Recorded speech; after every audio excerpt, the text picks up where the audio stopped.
Atu identifica estudantes sira nebe iha talento konaba desporto nien iha tempo badak Instituisaun Edukativa Cristal Fundasaun Cristal se continua halau Jogu Kompetisaun Universitariu nebe envolve universitário sanulu recensia além de promovemos estudantes sira nebe iha talento konaba modalidade rua hanesa modalidade voleibol no jogo futsal. Presidente Comissão Organizadora Jacinto de Oliveira Júnior Hateten Instituisaun Edukativa Cristal Fundasaun Cristal ihona plano atu organiza jogo universitário nível se envolve estudante universitário sira. Sim,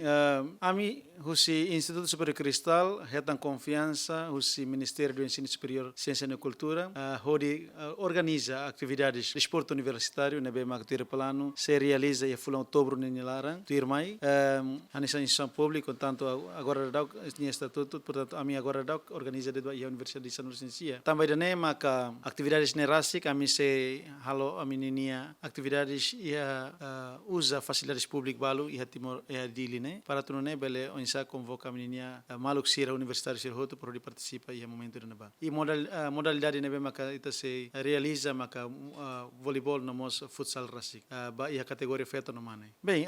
também dane categoria ba ia apoio subvenção nian e ami considera katakan ensino superior nessa menininha parceiro maka tinan dane ami mos ba ia evento dane rasik evento internal mas be atu festeja ami mos preparamos ba tal consideração kataka hodi comemoramos loro importante ba ensino superior. Ami pos prepara ona ami ninia atividades da nebe maka tau ia programa ba ia realiza